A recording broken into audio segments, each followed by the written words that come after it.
In this episode of the Texas Private School Podcast, Parish caps off their season with their sixth state title in seven straight trips. All Saints survives an early scare from Second Baptist as Gavin Beard, Hudson Resort, and Kingston Buyer go out as champions.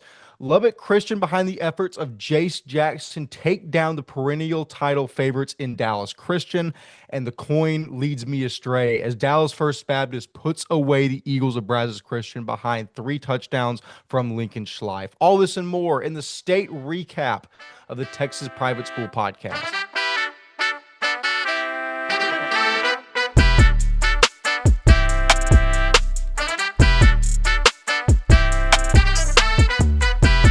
Hello and welcome back to another episode of the Texas Private School Podcast, the final weekly recap episode of the season. I, as always, am one quarter of your hosting crew for this episode, Wes Tolleson, calling in from Sunnyvale, Texas. I now feel much more scared sharing my location following some of the events from state. We'll get into that later. Walker Lott calls in from College Station, B. Bateman from College Station, and Bradley Hanna from Houston, Texas. Again, well, I guess I should say, B, this is your first time on the program. Bradley called in last week, did a tremendous job. So you now have a high standard to live up to as far as the interns' performances go. But number one, thank you so much for your contributions at state. B has been one of our top performing interns throughout the entire year, has done a tremendous job. You've seen her on camera multiple times, just not in a seated hostess chair.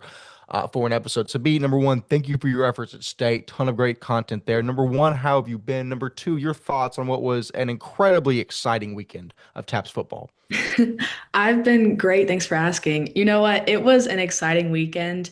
Going to Brazos Christian, obviously going to the state game is one of the most exciting parts of the entire school year. Obviously we didn't get the win, but that's okay. But it was honestly a great experience. I think Bradley would say this too. It was one of the most fun weekends I've probably ever had. Just getting to see everybody and getting to do interviews and just being at a football game or four football games really was it was so much fun. That's awesome. And see, I want to make it known that I said we have intern meetings with the whole squad every week. And I said like 2 or 3 weeks leading up to state, like, listen, I know it sounds corny and I know it sounds like propaganda from a guy, that helps move the company, but like state is one of our favorite weekends of the entire year, dude. It's so fun. The camaraderie more than anything, getting to interact with all these people we've just seen boxes on screens throughout the entire year is super, super rewarding. I'm glad you enjoyed it. Bradley Hanna, outside of your homer favorite in Dallas Christian not getting the win over Lubbock Christian, how did you enjoy the weekend at State? I mean, I had a great weekend. It's always fun getting to go up to Waco and see everyone. Of course, I had to make the drive up with fellow intern Rhett Terrell. He's just 30 minutes from my house, so I picked him up. We head up there for on the 3 hour drive, but it's always fun. I love. It's cool that you can say you covered four football games in 2 days, and then besides that, it's just fun hanging out with everyone else. And then made the drive back, listened to the college football playoff selection, which I was very happy about. So. I don't know, just a great weekend overall, and yeah, how about y'all? No, I think so. Yeah, it was an incredibly fun time. I made the decision to drive back. I think most of the crew drove back on Sunday morning following the games, and all of y'all did. I think Ryan might have been the only other person besides me that took a prolonged drive back on Saturday night. And listen, I do that every year. I never like spending the night and driving in the morning. And I think I'm really getting old because that drive kicked my butt. Like I slept until like 11 in the morning on Sunday morning. But Walker, it's always one of our favorite weekends of the year. We even got some, an upset, a game that we thought wasn't going to be close. I was close for a while, and then a defensive stalwart in a game where we thought the two offenses would be the best on the field. Out of everything that happened at State, your thoughts on what was an incredibly fun weekend? Dude, it was awesome. We have fun every week, every year we do this, and it feels like it just gets more and more fun as the years go on. Um, I want to say I think that is in terms of four games at state. Can you agree with me? I think those are the best four games we've covered at a state totally since we've done this. I feel like that has to be the answer. It's two close games. One One game was that was close for a close, while. right? And then the first Baptist Brazos game, I think it was 20 points or something like that at the end. But like there was still a lot of things happening in that one, both sides of the ball, like for both And even teams. in the Statistically pretty worst, fair. yeah, I was going to say, and even in the worst game, I think it's the most combined points in a championship game Yep. in history or something like that. We'll get to that later, but again, it was incredibly fun. We pumped out a ton of content. I haven't gone back over the numbers yet, but I think we cleared 1 million views Yep. on the weekend. I mean, and again, that's not just a testament to the work we put in this season, but we don't do this without people like Bradley B, Jaden Villarreal, Jake Garcia, Ali Meyer, Rhett Terrell, Sean O'Reilly, all the people that joined us at State. Walker, please tell me if I'm missing somebody. But and not just the people at State, but all of the other interns that have contributed through the season. We're incredibly grateful for Oh yeah. y'all. If we didn't take a moment to shut you out on air, we wouldn't be doing our jobs correctly. So thank you. That being said, we're going to get into the meat of the episode and recapping each of the 4 state title games we got to cover, but not before we release some breaking news that is happening across the state. We have 2 big coaching changes, hires, resigns, etc., that have taken place within the last couple of days. The first of which is out of Houston Second Baptist, where 3 short years after Beck Bryden was announced as the head coach coming over from Austin Regents, where he's the architect really of that culture of Regents, he has announced his resignation, relatively shockingly to my knowledge, as defensive coordinator Keith Page has been promoted to their head coach. So, Walker Lott, this is big. There's no other way to put it. I mean, this is coming less than a week after a state title game was played at Second Baptist. We didn't have any indication that Coach Bryden was leaving. Again, not going to speculate or anything, but what does this mean for Houston Second Baptist in a vacuum? I mean, this is an absolute shock. I don't know how else to say it. Um, I know we've said in the article when he first moved over there last week when we talked about the Second Baptist team. When you think of culture in private school, one of the best that is always around a team is Beck Bryden.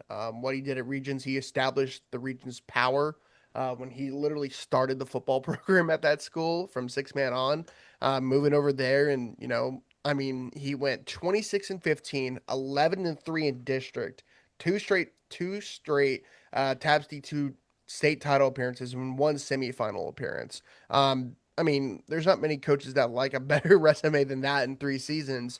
And he's gone, and it's a crazy thing. The press release from the school said he resigned immediately, which is, I think, something to note.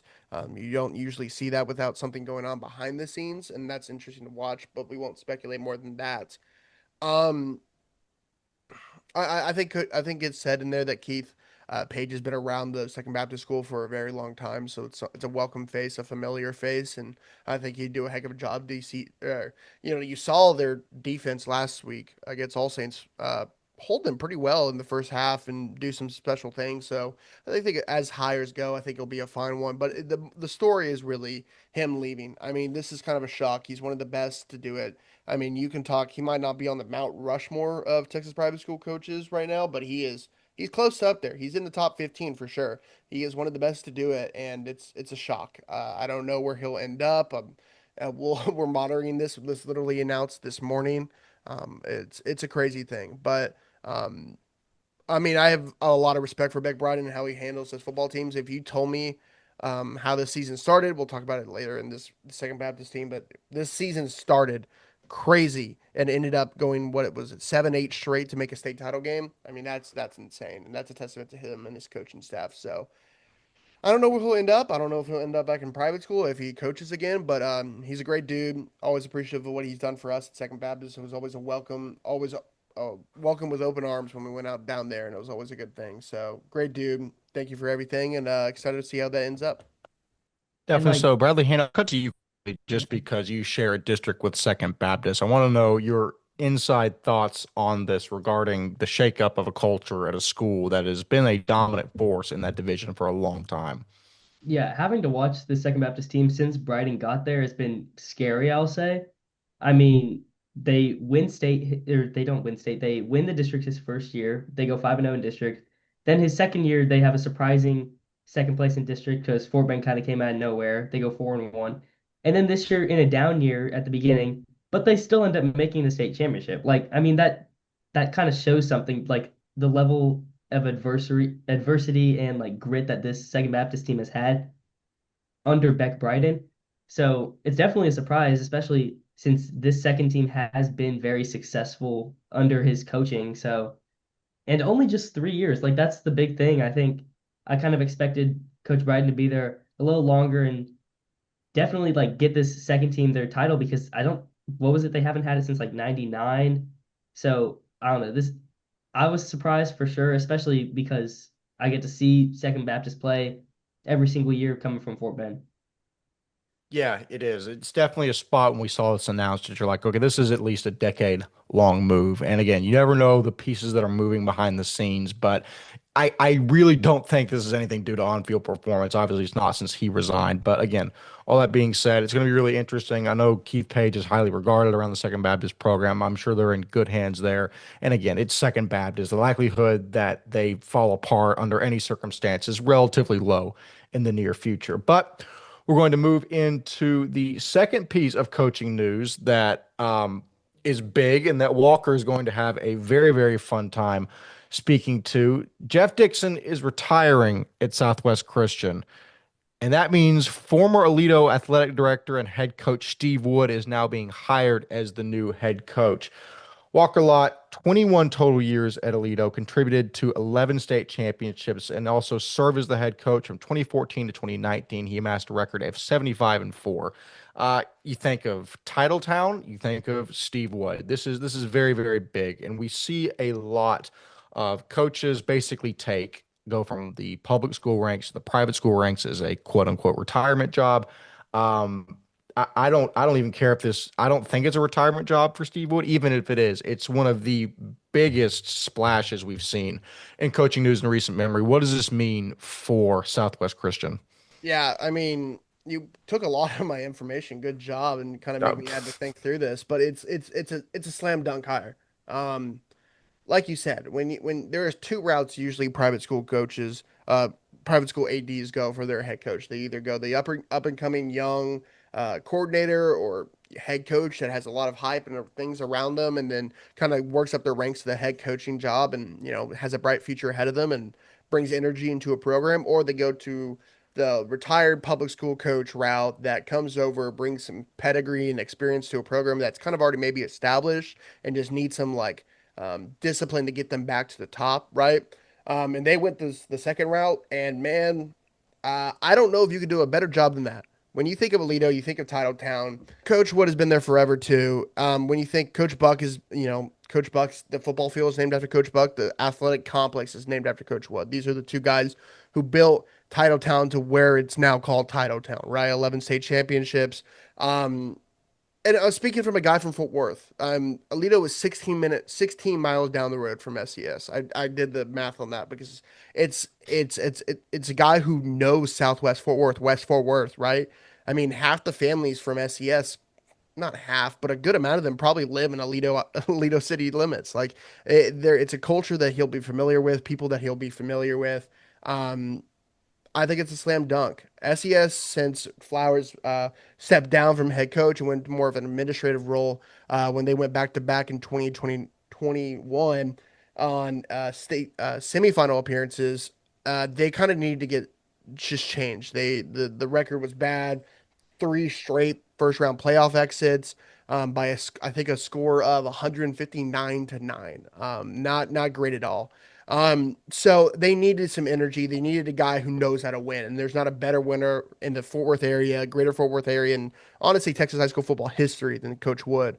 Um, so I'm very excited about it. I'm very excited to see what his staff is. I think that's an interesting part. Who does he retain? Who does he bring in? Because he's the winner.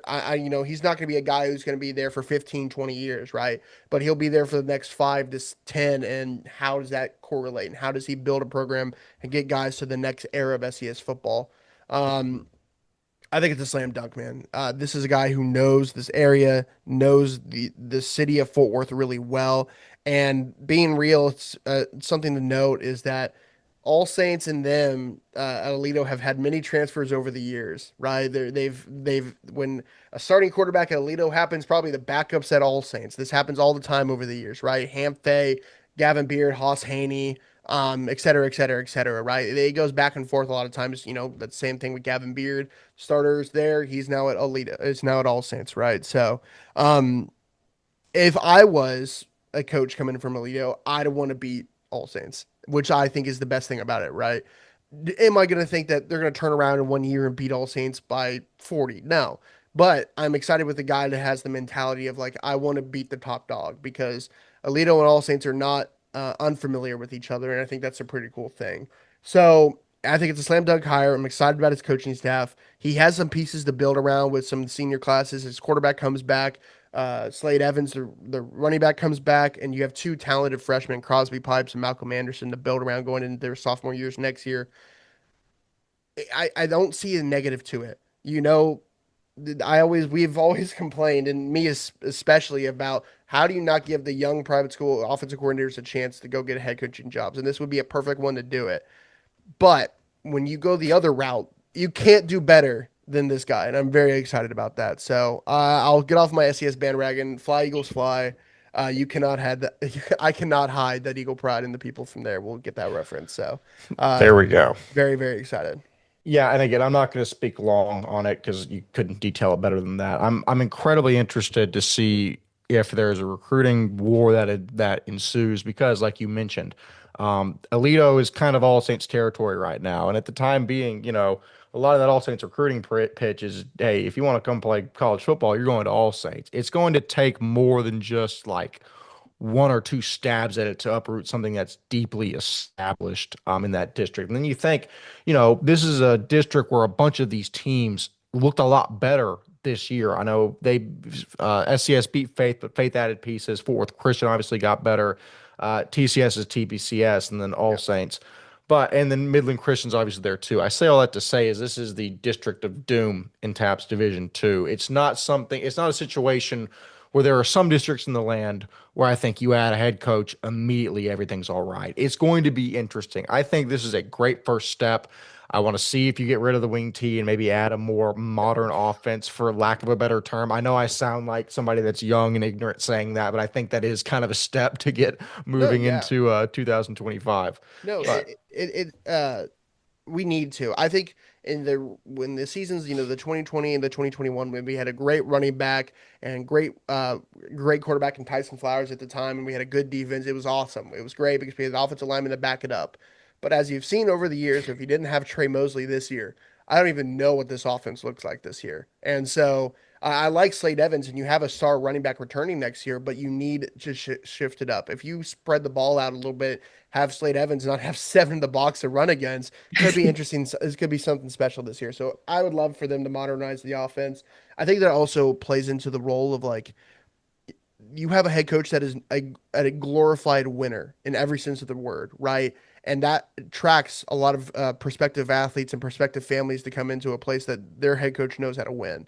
And if you modernize the offense, that makes it even better. So literally, if you're in Fort Worth, just being real, Fort Worth has a history of the past 15, 20 years of not being, if you're in Fort Worth ISD or greater area of Fort Worth, you're not winning a state title, right? It's Aledo in 16 miles that way, or and recently it's North Crowley, right? With the hiring of Ray Gates and what he's done over there in that program. But besides that, Crowley's okay. South Hills was good for a while, but not anymore. Arlington Heights made the second round this year. But literally besides that, All Saints is usually the number one school in Fort Worth. And if you're any other school in that area, why couldn't you want to come to SCS and be coached by one of the best to ever do it? So exactly. It'll be interesting to see how that materializes. Again, my personal thoughts are it's a fantastic hire for Southwest Christian. We're going to see how that plays out, in just a few short months before football kicks back up come May. That being said, we're now going to move into the first of our four games to recap from the weekend. And we started off on Friday morning, a very cold endeavor with Parish versus Prestonwood, a game that did not warrant as much offense as I thought. But once you think a little bit more deeply about this, and we've spoken the entire year. I said from the jump about after the All Saints game, the Parish defense looked much more impressive than it did in previous years. And then Prestonwood just having maulers like Cam Pettijohn, Kaylor Bettijohn, Eddie Brownstein, so many good pieces, Ty Gilday. And you're like, okay, so maybe it makes a bit more sense this game ended 14-7. Bradley, Hanna, you were on site, you were live tweeting, you were watching. What stuck out to you in this game where Parish just narrowly edged Prestonwood to get their sixth title in 7 seasons? Yeah, I think the crazy thing is that, as you mentioned, we expected a bunch of offense, especially with these teams. I think they average over 40 points a game, both teams. But like it was kind of wild, especially when you see like they have so many weapons. Like Jalen Pyle, he was only limited to one catch. Maybe it was the biggest catch of the game, biggest catch of the season for Parish, coming on a 4th and 14 on the game-winning drive. So I don't know, but like when you limit Jalen Pyle to only one catch for 30 something yards, you kind of expect to win that game.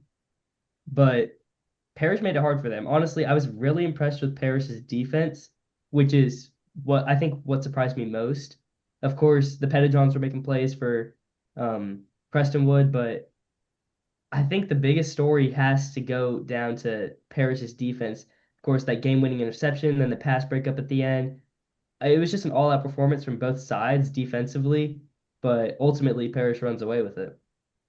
Yeah, no, it was an incredibly impressive performance by a defense that is so vastly improved from last year. I don't want to trash on their defense last year too much because it's kind of hard to limit a team under 45 points when your offense scores in 3 plays every single drive. But I mean, this year, whether it was Connor Corin, whether it was Jesse Richardson, there's another linebacker that I'm thinking of, or defensive lineman that I'll come up with later. But that being said, there's whether it's Chase Burton, Kingston Thornton, so many good players on that defense, and ultimately holding an offense of Will Taylor, Luke Glass, Junior Niffen, AJ Morial to 7 points is a very, very good outcome. B. Bateman, you were also live and on site for this game. What did you think as we watched Prestonwood stave off, Parish stave off Prestonwood to win their sixth state title in 7 years? Yeah, I mean, surprisingly, Bradley didn't mention this, but I think special teams was kind of the point of the game that we were all a little surprised by. Before we were watching, I think their kicker went down, and we were all surprised on what was going to happen and making bets on if he was going to come back in or not. But for sure, like Bradley said, it was a game of the defenses for sure. Connor Corin had 12 tackles, and I got to interview him afterwards, so just getting to see him like play probably the best game he's had all season. And really, it was just Parish's defense. They came out and they made those stops that really mattered. Definitely in the fourth quarter for sure. But I mean, the Pettyjohn brothers from Prestonwood, it's hard to say they're not some of the best players on the field, but they just kind of got stood up a little bit. But it was really an interesting game. I think we all were expecting it to be a really high scoring game, and it wasn't. I think some of us were a little bored at some points, but I think it was a great game, a great Division 1 game for sure, and it was a defensive game. That's all I really have to say. And I'm When looking right now, and I was going to say, I can't believe I'm trying to find the kicker's name, and I feel Okay, I got bad. it for yeah, you. What's his name? Preston Gall, It is Gall. Preston Gall. So I'm so glad you brought that up, B, because quite literally, what this is the sequence of events as I was keyed into it. I'm driving to Waco. I'm a Yep. bit late because I don't have my stuff together, even though I've done this for 5 years. Ryan sends us a text and says Prestonwood kicker hurt in pregame. Might Parish be a big kicker. deal. Parish kicker. I can't do two P names in the same preview. It's literally correct driving me insane. Parish kicker injured in pregame. So many P words. Parish kicker injured in pregame, not Prestonwood. That being said, I was like, interesting. So then we come out. Gall tries to kick. I think it's an extra point. It's not a field goal, and he goes down. He like collapses after he kicks it. We're like, well, that doesn't look good. And then basically a conversation ensues between me on one side and then Walker B, Bradley, and I think everyone else on the other side, to where I say he's not coming back. Or I initially said he's not coming back for the next drive because or for the next field goal try or whatever because he just died. And everyone's like, yeah, he's going to be the one kicking the next extra point because it's the state game. And I'm like, I don't think you understand human anatomy. He cannot put weight on that leg.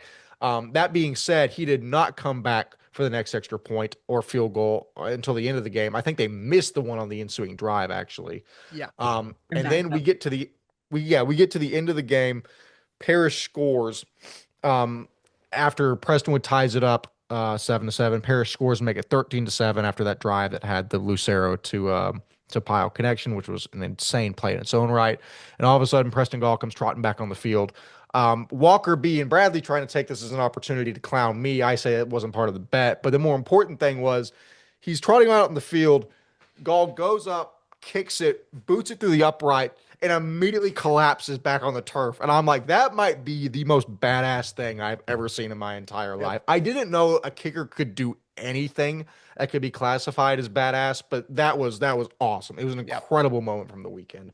I didn't really expect to dedicate like 50% of my words on this game to the kicker, but shout out to Preston Gall. That was incredible. Well, His two extra points. I mean, because if you think about it, right, if the President was driving at the end of the game and had the PBU at the end to call game, of course, for Parish, but they were at the 15 trying to score. If they get a touchdown and they kick an extra point, they win that game. So like literally, he almost won. Like he would have won them that game with those two extra points. So shout out to him, man. no, There he were did.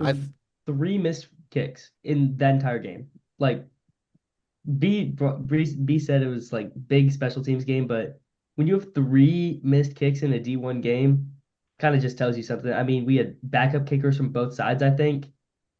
I don't know. It was wild, but honestly, like points are points. Like those field goals could have completely changed the game and how you game plan for the rest of the game.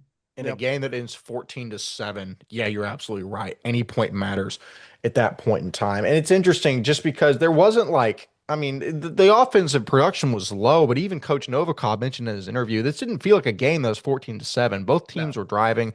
Parish had almost 300 yards of total offense. Prestonwood had 263. Will Taylor, who, by the way, we mentioned a decent amount this season. Will Taylor is had one of the most consistent seasons I have ever seen from a running back. And the word consistent doesn't sound sexy, but by consistent, I mean he's going for like 160 yards per game, every game. Book it. It's in the works. He went for where was it? Will Taylor went for 25 rushes, 132 yards. Well, math is it's like 5.5 yards per carry. Walker, he's a freak. He has been so consistent. I don't know how he can have as many touches as he did on the year and still basically be moving at the end of the season. What did you see from this game? Because I have one point I want to hit on at the end of the game that is interesting, but in terms of the Okay, overall you're gonna hit performance, that. You're gonna hit that at the end of the game. you can. I'll let you take it. No. I'll say this. I think also like how many fourth and goal stops were there in this game? I think at least two by Prestonwood too. Like it would have been the wholly different game if Prestonwood doesn't get. I think they had them stop twice on three straight times on the third and goal or like first and goal. Right. It's a Hmm. testament to this Prestonwood defense for keeping them in this game for so long. Um, I mean, yeah, eliminating the pile to only one reception for 26 yards. Beckham Smith was the best receiver of the night with 5 for 57. I don't know how many 10-yard comebacks that I saw from Beckham Smith in that game, but there were many of them. Jonathan Phillips had his, both sides. I mean, Luke Glass was dealing at the end of the game. The bobbled catch that AJ Morial made to go and try to extend this drive.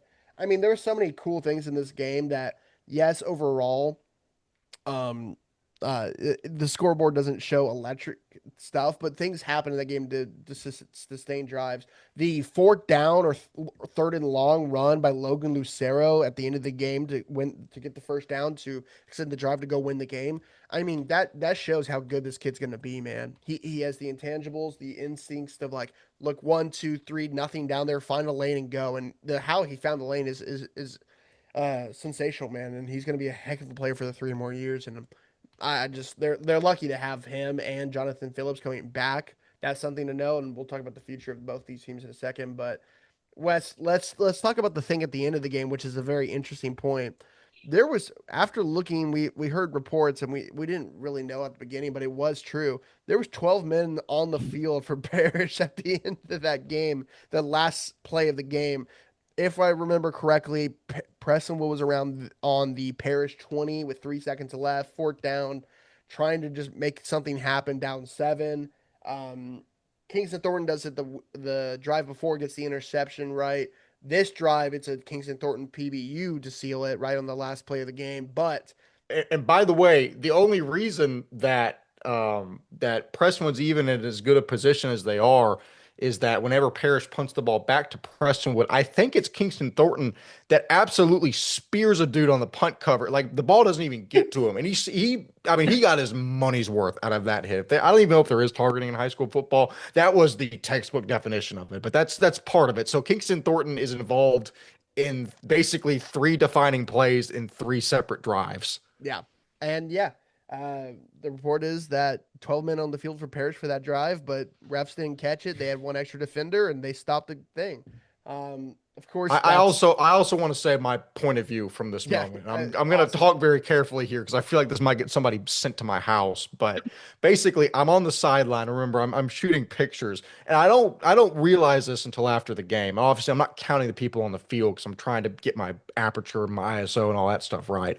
So I'm sitting there, and I'm trying to like look through the lens, and all of a sudden, there's a lot of commotion around me, and there's somebody by the sidelines, and he's looking like he's about to go on the field. He's not. Somebody that looks like he may or may not be a coach is like saying like yes, no, and I'm like, what's going on? And all of a sudden he shoots out on the field. I'm like, well, that's a weird time to send somebody on the field. I guess I should keep taking pictures.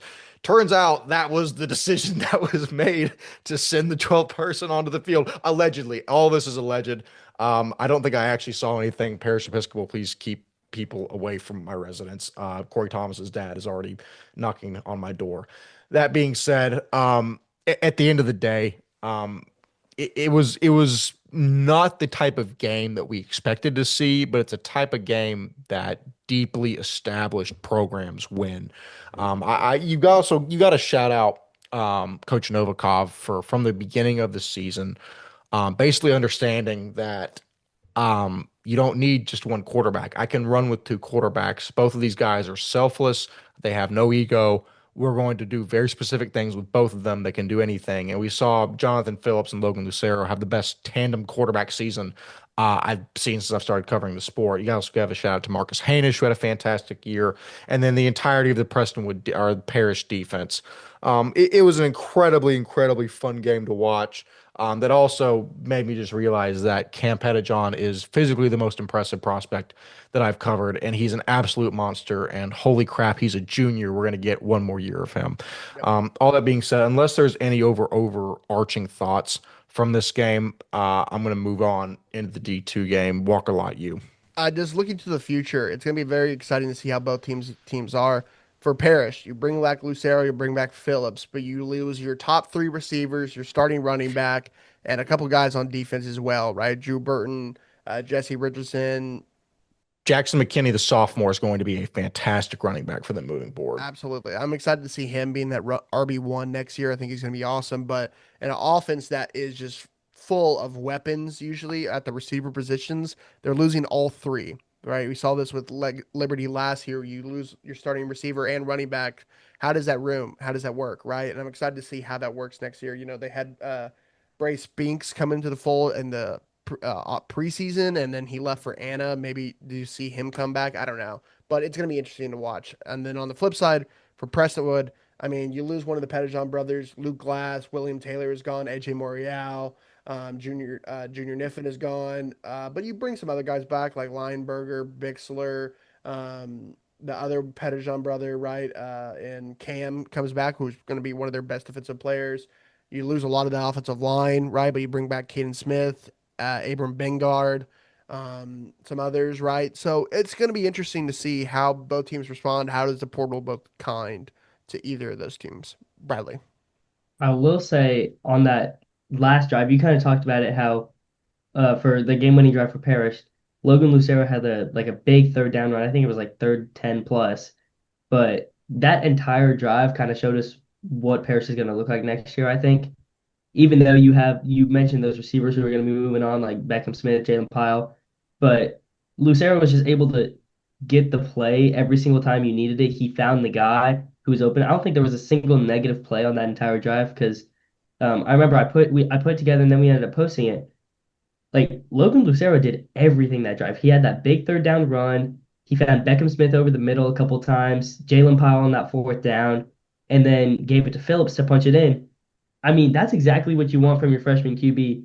And we've been talking about it all year long. Lucero is not playing like a freshman QB. He's playing like a guy who's been in these spots before, and he definitely showed up in the state championship when needed most. by helping Parish get that game-winning drive. So they definitely got something moving forward with the freshman guy. Bradley, why is there a shot of Beck's prime in the middle of your recap of that drive? I cut it out, didn't I? You did not. It's on your feed. Awesome. I was watching through that just to like get a sense of what happened, and all of a sudden there's a 3 second clip of Beck's prime.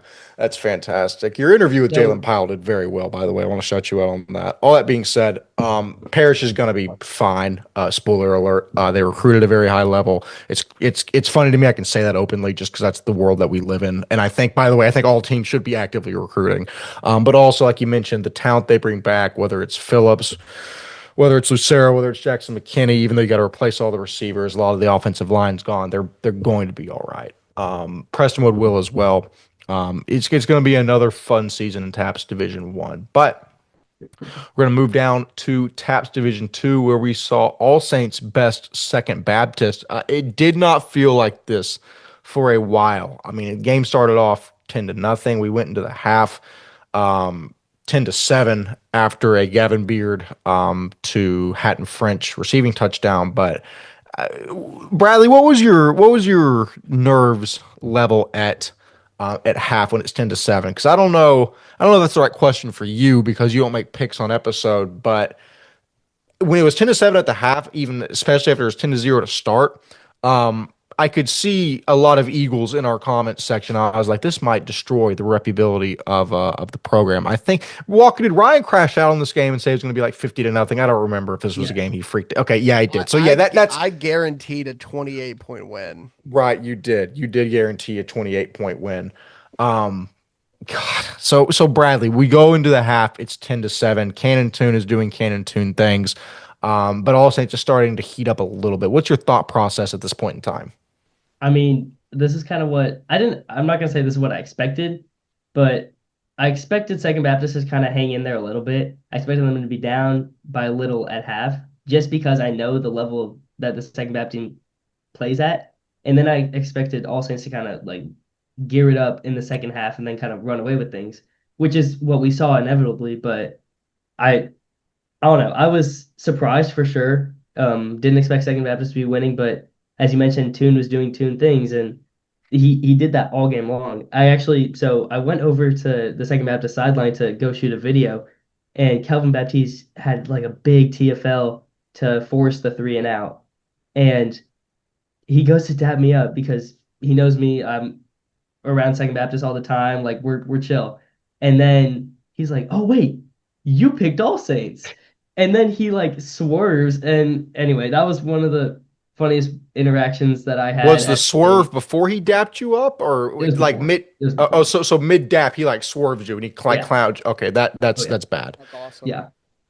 But I don't know. Kelvin's cool, but I just think it was funny. But I mean, it was definitely surprising seeing Second Baptist up 10-7. We were all kind of shocked. I guess I could say, kind of just like the look on all of our faces. Wes, you were saying that the credibility of this program will get completely destroyed if Second Baptist ends up like completely running away with it. I did. But yeah, I think there were a couple people that were definitely talking to us about that, i.e., Second Baptist cheerleaders. But that's not what matters. Yeah, shout out to them for winning state, by the way. But yeah, True. it was a scary moment at the half. Walker, no, I'll cut to B first. B, I want to say that at that point in the half, was I a little worried? Yes. At the end of the day, I feel like my ultimate feeling was that All Saints has much more talent than Second Baptist. That's just an objective fact. They've steamrolled everyone. They've got to get it going at some point. I remember passing some of the All Saints dads on the sideline and being like, not a great start. And they're like, this is every game. We always start slow. They would literally, without missing a beat, they were unfazed. I was like, well, I now feel a little bit better. It's crazy that I'm like, I was rooting for them a little bit, but like Bradley said, the credibility of the program rode on All Saints winning. That said, it was great to see an interesting game, but back to the original point, 10-7 at half. Did you think that Second Baptist was going to continue this, or were you like All Saints really is likely the more talented team? Well, I remember like watching the first 3-and-out for All Saints and being like, wait, this is the team that we think has the best wide receivers in all of TAPPS. I was just very confused. I was like, this is the Cinderella like story going on here and they're losing to them at the half. I remember being very confused. We did our little halftime recap and like I just remember being like, what is going on? I was like, is somebody hurt that we don't know? Is there flu going around on the All Saints sideline? What's going on at this Did Wes game? Tolleson give them strep throat? Yeah. Yeah. Did they all of a sudden all contract mono? What is going on here? Um, but you know what? That second half was, I think, what we all expected All Saints to do. They're clearly one of the best, if not the best team in TAPPS. And I mean, it was just an incredible game. I felt bad for Second Baptist. They definitely had that Cinderella story and they had that historic win over TWCA. And I think we were all rooting for them a little bit in our hearts, but all knew All Saints definitely had that one in the bag for them. Yeah, I mean that was a lot of the thought process. It didn't seem like a whole lot of people on All Saints were particularly worried, but maybe they were just good at masking it at that point. Bradley, in terms of the rest of the game, All Saints ended up proving they were the more talented team. They go out and win their second consecutive state championship. Who stood out to you in this one, and what was the major factor that led All Saints past Second Baptist? I think the offense for All Saints, which is what we didn't see at all in the first half. We saw, I think, three straight three and outs. And I mean, the All Saints offense just they turned it on. We mentioned the play to Haddon French at the end of half to make it a close one. But then you have receiver like they have the most stacked receiving room.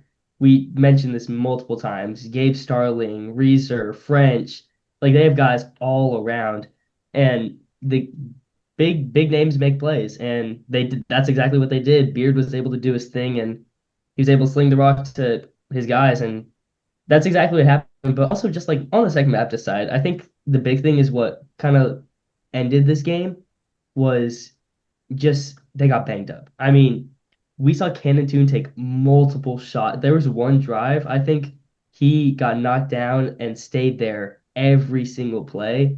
Like it was a three and out, and he like every single play, you could tell that he was going through Yeah, it. each But each each down was a worse hit than the previous one, and each time he was slower and slower to get up. It was dude, yeah, it that's was oh, Being on the receiving end of a hit from Kingston Buyer should be it violates the precedent set forth in the Geneva Convention. It should not happen to another human being. well, yeah. Talking to that, and I'll let you finish, Bradley. Is like the first drive of the second half was a huge hit on him, forced fumble. The way they went down and scored.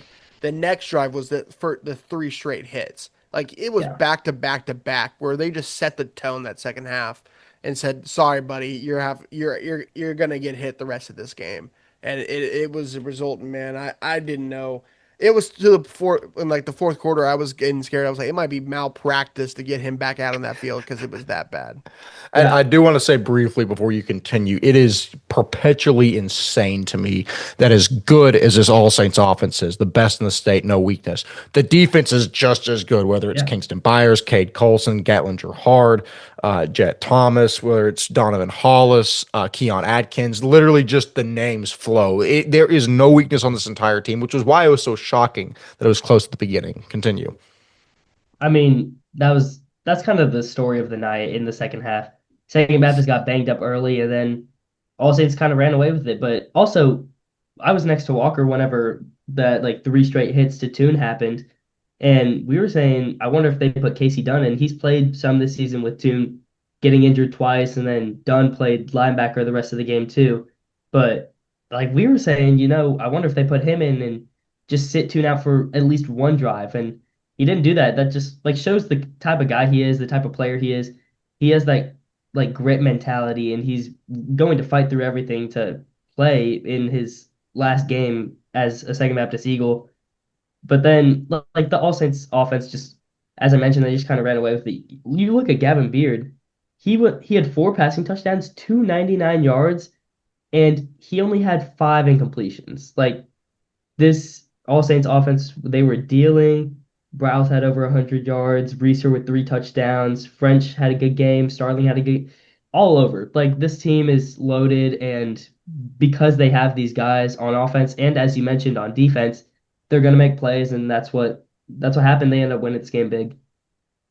Yeah, I mean, Reeser with a monster game in his final high school effort. 6 receptions, 66 yards, and 3 touchdowns. A 50% reception to touchdown rate is pretty good in my book. It's a fantastic way to end it. And that high receiving room nuts. Pete, to cut back to you, I know we're talking a lot in this game, but in terms of whether it's Second Baptist, whether it's All Saints, what else stuck out to you as All Saints really just proved themselves as the best team in the state, bar none?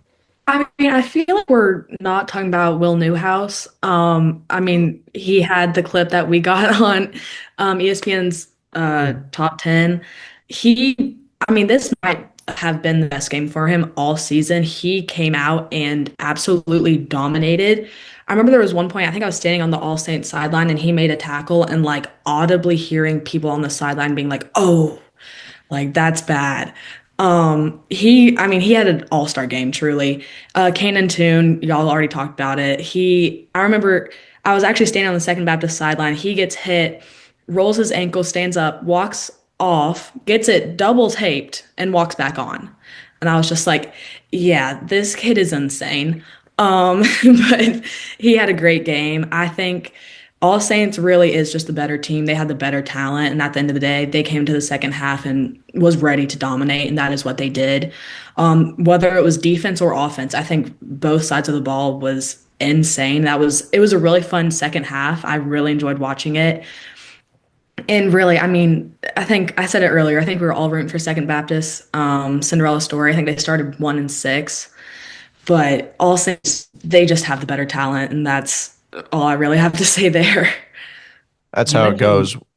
I was just gonna say, she mentioned Will Newhouse. Like he's been a guy who's grown up through this program. Like he has been at Second Baptist for a good bit. And then he has maybe a career game. He had got a clip on Sports Center with the interception, one of the 5 incompletions of Gavin Beard. But then also just there were multiple PBUs that he had, big tackles, and Newhouse was flying. But the thing is, like, he didn't start for this Second Baptist team last season. Like he was not a starting corner because they had guys like Vessel and Dishman. So he comes into that role and then he actually had a very solid season. I got to watch numerous amounts of games from the second team, whether it be the Fort Bend game, LSA, or even the state game. But Will New has had a great season and definitely credit to him for an amazing season. Definitely so. Walker, I know both of us separately went up to Cannington after the game. And literally just had to say, like, you are one of the, I think we probably said the word tough or dog or an iteration of it probably 7 or 8 times. I mean, just this game being the ultimate example of and again it sounds corny but it's a warrior spirit. I mean it's someone that's getting just waylaid over and over and over again to the point that it's almost like just stay down dude please, and he's just like nope, up, back again, run it, run it, run it. Been hurt the entire year, even at a point where the game is out of reach and he could very easily just be like I'm done. I fought. I'm gonna take a break. It's just no. It's continually back out there, push, grind through it. From somebody that is one of the toughest, but also one of the most talented guys we've seen over the past 5 years covering the program. What do you think of Cannon Toon's final performance as Second Baptist falls 2-4 with All Saints in the finale? Yeah, if you think about it, Wes, what's the first thing we remember about Kennington his freshman year? A freshman in a semifinal game versus Fort Bend Christian getting absolutely massacred over the middle and getting right back up. And that's kind of what he does, right? He gets knocked out and he keeps getting back up, and that's going to be his legacy there at Second Baptist, man. Making it him at the helm of the offense, getting to back-to-back state title games. I don't know when the last time that happened for Second Baptist. It's been a while, right? Like I told him and Langston Davis what they did for this program over their careers, man, is something special.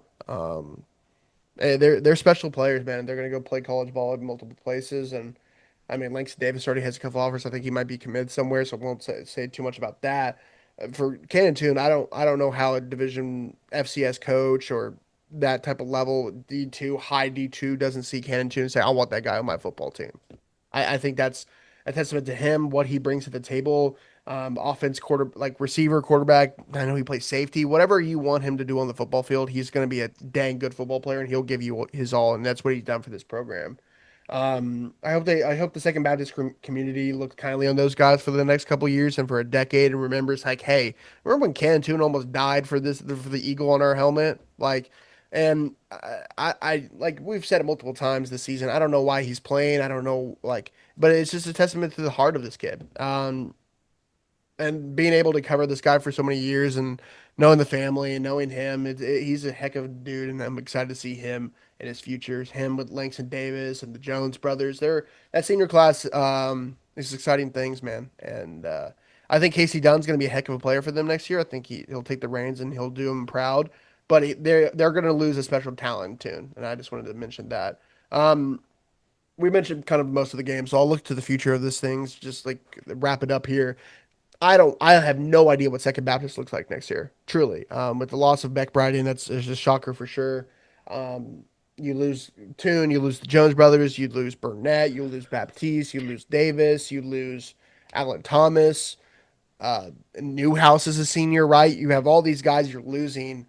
I think you lose Griffin Lewis as well, one of the offensive linemen. I mean, you lose a lot, and we talked about last year they lost a lot, and how do they respond? And I mean, for the first half of the season, not great, and the second half, elite, right? I don't know how this team's going to look next year. I'm excited to see how they do. I think the new coach is going to do fine, right? We talked about Coach Page and what he's going to do, and I think he'll do a dang good job. But I think it has to be different. I mean, Coach Bryden has his culture, and we talked about it last year when he first came into the program. It was not like Second Baptist had a bad culture, but you just have to tweak things to make it more instilled into the culture of the head coach, and that's just going to change here. It's just going to be a different culture, and I'm excited to see how it pans out. But it's a lot of question marks going into Houston, going into the spring ball. For the flip side, man, I don't think they slow down, Wes. I don't think they slow down. You lose Hudson Reeser, you lose Haddon French, but you bring back Gabe Starling, who, Wes, I don't know, is he wide receiver one next year in TXPS? He might be. Starling, He's up there's there a for high sure. possibility. Schleif, it's crazy that I'm thinking of Lincoln Schleif in Right. D4 as a second possibility, but he's the first guy that comes to mind with Regents graduating all their guys. Yeah, there's going to be guys that are up there. Trey Finn, if he stays, will be interesting, but Starling's going to be on a short list of number one. And the only other guy on his tail might be Jaden Bryles. Yeah, and he's a sophomore, man. I know. Them two guys next year, whoever the quarterback going to be, if it's Cooper Griffin coming up to be a junior, that's really exciting. Everyone we've talked around the program has said he's a varsity capable quarterback. So is he going to be the guy? That's going to be interesting to watch. The running back position, they're going to have to get a new guy because both Billings and Burke Toller are gone. That's going to be the thing to watch. Offensive defensive lines, I want to say, well, they lose this guy, this guy, this guy. They'll be back. If you think about this defensive line, man, you bring back Kingston Power, you bring back Kingston Byer, you bring back Ryan Powers, you lose Kate How? Colson and Gatlin Gerhard, I think. But everyone else you bring back, that's terrifying, man. You bring Keon Atkins leaves, who I'll talk about him a little bit more. He's an absolute dog. They just released the All State list. We'll talk about more in a different episode. But he's the number one linebacker in D2 for a reason. He was legit this year, 120 plus tackles. He's one of my favorites this year to cover. DBs, I think they bring back a lot of them. They're young. They have a lot coming in. And guess what, Wes? People will want to come to All Saints, and it's going to be even better. I don't know how that works. So, I mean, especially with the how the schedule works next year and who's going to be week 0 for them, they're going to play some dang good out of conference games, and they're going to show once again that they're probably the team to be in private school, man. They're a heck of a school. Coach Beck, he has that program on turning on all levels. Exciting times there in West Fort Worth. He most certainly does. We will return back to Waco's. We're going to move to the Saturday slate of games as 11 a.m. saw Dallas Christian, Lubbock Christian face off in a game where I think it was the only game that all four of us were on one side. No, nobody took Second Baptist either. So 2 out of the 4 were all on one side of Dallas Christian, and the only one that we were all fantastically wrong on, although it was a very, very good game. But looking into it, you think about it for a second. You're like, Dallas Christian has killed everyone. Lubbock Christian's also done very well, but Lubbock Christian is down their number one quarterback. And then we're like, we know I made a point to say Jace Jackson, the backup, has performed very well up to this point. I kind of left it at that. And I was like, still, it's DC. It is what it is.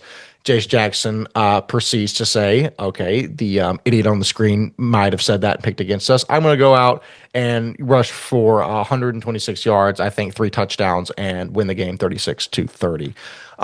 It seemed like literally the entirety of the game plan, Bradley, for Lubbock Christian was to either snap the ball directly to Jace Jackson or Dede Atkins, for them to maybe take a second and act like they were going to throw and then go into a design quarterback draw, quarterback run. I mean, it seemed like literally every single play was that. If I'm looking at the actual stats here for Lubbock Christian, they had 31 rushes for 293 yards. They only had 11 passing attempts. So that's what, less than 5, or that's a little over 5 per half. So not a whole lot going on.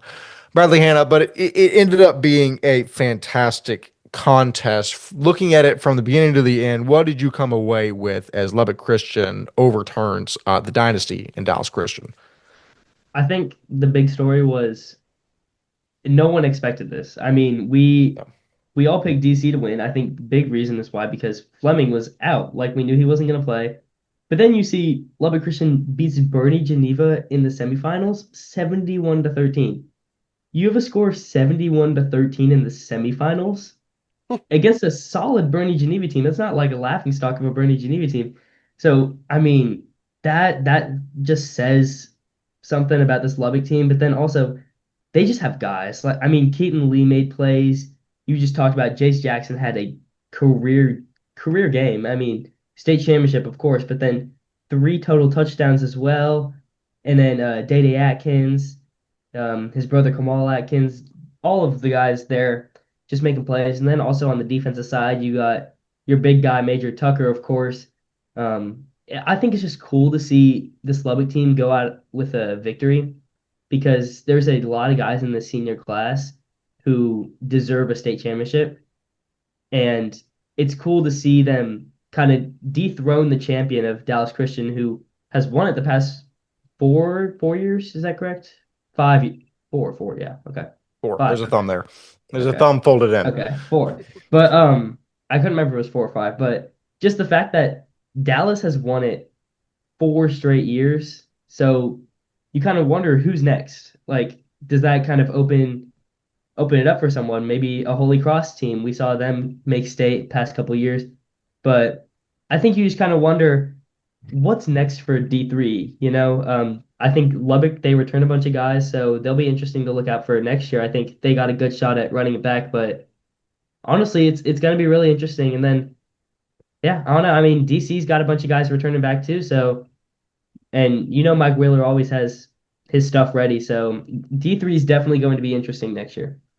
I will call myself out and say there's a clip from the Division III preview episode that I was half right and half wrong on, in which I said death, taxes, and Dallas Christian getting 17 kids in from local schools in the offseason, and they're probably going to win a state championship based off of that. Come back and clip this if I'm wrong. So again, the first half of that sentence is completely right. I think my uncle said like 15 kids from Forney itself. I reached out to some other people. I think it was more like 7, but still, I mean, I think they had like probably between 15 and 20 kids come in, whether that's Cooper Johnson, who's very fantastic, and other guys like Dylan Belt, who's homegrown, who's not a transfer, who's going to be one of the best receivers in TXPS as he matures. That's going to be one to watch on that receiver list. But I mean, ultimately, Bradley, I think you bring up a really good point in the semifinal win versus Bernie Geneva, where Lubbock Christian just absolutely emasculated them. And the tendency, and I think what I fell into was the tendency is to look at that win and say, well, yeah, that's impressive, but it's Bernie Geneva. But then you realize they've got guys like Caleb Colmato and Brady Young, and really, it's the Division III South, so it's not great. But still, to smack a team that badly is impressive. I think that should have been a sign that Lubbock Christian was coming in here ready to dominate, as Dede Atkins and Jace Jackson did. Dede Atkins went for 14 rushes, 157 yards. Jackson for 1,526. B. Bateman, you also saw this entire contest. There was a lot of oddities in this game as well, whether it was 5,000 injuries for Dallas Christian or a couple missed field goals. What did you see from your vantage point that allowed Lubbock Christian to get a 6-point win and a state title in Division Three? Oh, I mean, we're down there for pregame, and I'm hearing Lubbock Christian's head coach talking about how huge Major Tucker is, and I'm like, this kid can't be that big. And he walks right past me, and I was like, oh, okay.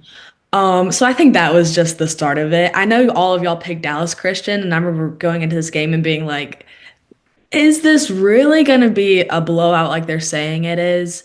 We never Um, said blowout. I want to make it very clear we never said blowout. okay, I take that statement back then. But I mean, yeah, Day Day Atkins, I mean, I think he played both sides of the ball at one point. He had an incredible game. They just kept putting him in, and he just kept getting more runs and kept getting more yards. And then Rhett comes down later and tells us he has like an unbelievable stat chart. I'm like, oh, okay, that makes sense. And like I said earlier, Major Tucker is like a huge man. And he is very scary, and he seeing him play was really enjoyable. I'm not going to lie. But yeah, I think, they had their starting quarterback out, and I think we were all like, how great is this Lubbock Christian team going to be? They hadn't really played many like great teams going into this, and so we weren't sure like their dynamic and really like if they could beat this Dallas Christian team that, like you said, has gone to state 4 times. But yeah, I think it was a really interesting game. I think at one point, I was sitting there and we watched another missed field goal, and I was like, wow, special teams is going real great at state this weekend. But it was an incredible game. Yeah, had I'm this very been glad that Ryan's not on this episode. he'd be tweaking, dude. I'm really glad that this year wasn't last year at state, because in the preview episode for state last year, me and Ryan made a bet over combined missed field goals, missed PATs over the weekend. I think we set the line at like 4.5 or 5.5. There was like maybe one or two all weekend. Just absolutely destroyed Ryan's bet. When this weekend, I think there was probably closer to I was going to say 6 or 7, but I don't really want to invite that rhetoric on the podcast. There was 5. There was actually 5. So the bet would have cashed. Stop it, Walker. Would have cashed this year. But yeah, to your point, B. I think a major reason and something that's interesting to me is that Lubbock Christian's offense it's not dynamic. It's not sexy at all. They do a few things, but they do them incredibly well. And that's in large part, you want to give a lot of credit to Jace Jackson, Day-Day Atkins, etc. The lion's share of that credit has to go to guys like Major Tucker, Landry Stevens, and company on the offensive line. And again, I covered Lubbock Christian against Pantego in, I think it was early October, and I didn't fully clock how stout their offensive line was for a Division III team. Major Tucker is, I think, like 6'5", 250. Landry Stevens is like 6'2", also 250. In Division III, you might as well be 300 pounds with that height and weight. And they just moved guys all night long. Like we said, Lubbock Christian rushed for almost 300 yards on 31 carries.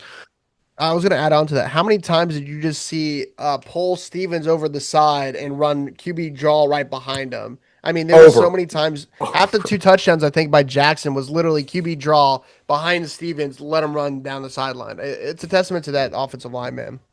Yeah, he is. It's funny. I'm literally like going through the tweets as we're talking to look at this, and like at least 2 of the touchdowns, it's that exact thing. Stevens pull, washes out the outside linebacker or the edge, and Jace Jackson just goes off his butt into the end zone. And it's like not the first time they've done this. They've got a lot of film on Jace Jackson doing this. It's just like it's even crazier to do that against Dallas Christian and not to like have to go into your bag of tricks and say we're going to have to throw the kitchen sink at Mike Wheeler and Dallas Christian because they're so powerful and we have to pull it out. It's a baller move by Chris Softly and company to just sit back and go, you know what we're going to run. We're going to run it directly at you. Stop us. And they didn't. And it's incredibly cool. I do think it was cool post game. I heard Chris Softly talking to someone, and he just went, "Little old Lubbock Christian, who would have thought?" And I was like, that's a nice line to end all of this. Although I don't know, is Lubbock Christian they're one of the smaller teams in D3, correct? We just did all this. Yeah. I So I was think going to say they're Little Lubbock Christian doesn't make sense if you're all the same size in D3, but if they're the smallest, it does make sense. yeah, I think they're somewhat near the top of D3 nowadays. I mean, I could I'm going to choose to believe then that's because they were D4 a few short years ago and give Coach Softly the benefit of the doubt on that. But Walker Lott, I haven't cut to you yet. A thing I do want to hit on as well is there is, the leading rusher in, I think Stanley might have briefly overtaken Emerson Hadnot from All Saints, but we're going to say for all intents and purposes, the leading rusher in TAPPS Division 3 goes down early in this game with an injury, only ends up with, I think, like maybe 20 rushing yards this game. But then all of a sudden, yeah. Jackson Barr, the three tech, emerges as almost the best running back in the contest. Your thoughts on that dynamic for Dallas Christian as well as the game as a whole? Yeah, to add on to it, I just looked it up quickly. They're near the bottom of D3, so you are Makes right. It sense. is little Dallas Lubbock Christian. And yeah, I think that's interesting, right? Where, yeah, DJ Stanley went 8 carries, 28 yards, and Jackson Bard 8 carries, 125 yards and a touchdown, right? What a game for him. Um, it was next man up mentality, and especially with how many guys cramped for Dallas Christian that when you needed to. Half That these had to guys. be at least like 10 separate instances. Yeah. Yeah. And speaking of injuries, Jackson Barr, has this great third quarter, I believe, right? And then in the fourth quarter, he goes down with injury as well, and he's out for the rest of the game. So their running game kind of went down. You saw them kind of rely on Sverd and, Severd, and the rest is history. But like both teams had to kind of step up to the challenge and make things happen. Day Atkins starting the game off spectacularly with the runs down the sideline to go win them this game. Jace Jackson had great nights as well. Keaton Lee at the end of this game, clutch down the sideline, makes the first down catch for like 15, and then finds them down the streaking down the sideline for the touchdown to ultimately win the game. Man, it's just they have so many weapons, both sides. You saw guys step up to the challenge. Um, it was crazy, man. DBs, something to especially to talk about. DBs for Lubbock Christian stopping Dylan Belt and other guys. I mean, so many times where they try to do some shot plays to Phoenix and Belt and other guys like that. And I mean, they still got his. Phoenix Pence went 7 receptions, 105 and a touchdown. Ryan Louis 2 for 42 and a touchdown. Dylan Belt 5 of 65. Dylan Belt probably had 11 balls thrown his way though. Especially the one the game winner for what is it, Elon Martinez, I believe is his name, right? To seal the game with the PBU. So many things had to go right for Lubbock Christian to win this game, and honestly, how many penalties at the end of this game for DC, right? They kind of beat themselves at some points where false starts, holdings, things just didn't go their way at the end, and Lubbock Christian didn't like let them have a chance to like regain it, right? They were like, if you're going to penalize yourself, we're going to take advantage of this. And you saw it all the whole game. It's a testament to them, man. So excited for this senior class, man. Major Tucker, Keaton Lee, Jason Flemings, and everyone over there, right? This was a big one for them. This was the time where I don't know if they're going to win it next year, how they're going to be. Day Atkins gone. I think the star guy is going to be the Kamal Atkins next year for this team, but um, the senior class, it was kind of the last time to say, okay, we might win it in D3, and they absolutely did. Um, Storylines, I mean, they win. You lose one in overtime or fourth quarter, pick six against Regents, right? You win four straight with Luke Carney. Luke Carney graduates, and you lose your first one afterwards. That's definitely a storyline to talk about there. Lubbock Christian, man, first one since Bax Townsend was at Facts. the helm back in the day, and heck of a player he was. But yeah, big win for Lubbock Christian. Congratulations to them. I'm excited to see both sides. One last thing I'll mention: if you're a college coach and you're not watching, and you're a Division 2 or Division 3 head coach in the state of Texas, and you're not looking at Major Tucker, Day Atkins, Keaton Lee, and Jason Flemings, what are you doing? Like, point blank period. What are you doing? Those guys are absolutely college ready players to go play at the next level. If you're not offering them or at least watching their tape, I'm you're dumb. That's how I'm going to say it, and that's a great way to end it. Bradley. I will say, I remember Rhett, he came down after the game and he was like, I thought that number 12, Fleming was supposed to be the QB. And I was like, yeah, he's the guy who got injured and he wasn't gonna go for this game. And then Rhett, he was like, Jace Jackson, he played like he could have been the starting quarterback all season long. And we talk about the QB draws a lot, but then he was also throwing the ball like Yeah. crazy. I mean, he had what? I think one around 150 passing yards as well, a passing touchdown. I mean, Jackson, he balled out when needed most, and like huge shout out to him because I think it is because of him that Lubbock Christian won this game. Yeah, no, I don't think there's a high possibility that that is one of the major reasons is because of the emergence of Jace Jackson. Ultimately, maybe a good thing that he had as many reps throughout the middle of the season after Fleming got hurt in that Pantego contest because that really just solidified their game plan. Had that happen in the Geneva game, maybe there's not enough time to figure out what they want to do. I kind of doubt that, just considering the pedigree and the culture at Lubbock Christian. They probably had a replacement plan in place, regardless of the situation. It is interesting though to take a full circle moment and go back 7-on-7, where Walker and I were sitting at the water cooler just thinking, what's Division Three going to look like this year? And we basically came to the consensus is that A, we don't know, but B, it's going to be some ranking of Lubbock Christian, Dallas Christian, and Holy Cross. It ended up being that, and Lubbock Christian ends up going out and becoming state champions. Really, really cool for all those seniors, especially after coming up short against Dallas Christian in the semis just that year. Got to shout out Keaton Lee, Jace Jackson, and the guys as we move on into the final game. We're going to recap from the weekend, the night slate of the Saturday games. That's the Division Four title game between First Baptist and Brazos Christian, where I really don't know what I was doing here. I'll be Hey, candid. let's start it off, right? Where's the coin? The original one or the double sided one? Double You could sided. you could talk about both. So yeah. So to answer B's question, the double-sided coin's in my car. I probably should have had that on me for the episode, but yeah, Jason Lavorne. I also don't want to have that on me because Jason Lavorne did clown me in the post-game interview, which led to honestly a great screen grab. In terms of the original coin, I do want to make this relatively clear. Um, I was sitting down. I think this was early in the second quarter or late in the first, and then I stand up, and then I hear something hit the ground by a storm drain, and I look down, and there's no coin on the ground, and there's no coin in my pockets, and I think that the coin went through the gap in the grate, and I think that basically caused Brazos Christian to lose the football game. I can see all the comments now from First Baptist saying that's an insane thing to say. I can't believe you make that excuse. I am absolutely making that excuse. Brazos Christian lost this game because I lost a quarter through a storm grate, and not at all due to the hard work and effort you've all put in since fall camp. It's because of the coin. It's because of the coin alone. It was never because of anything except the coin.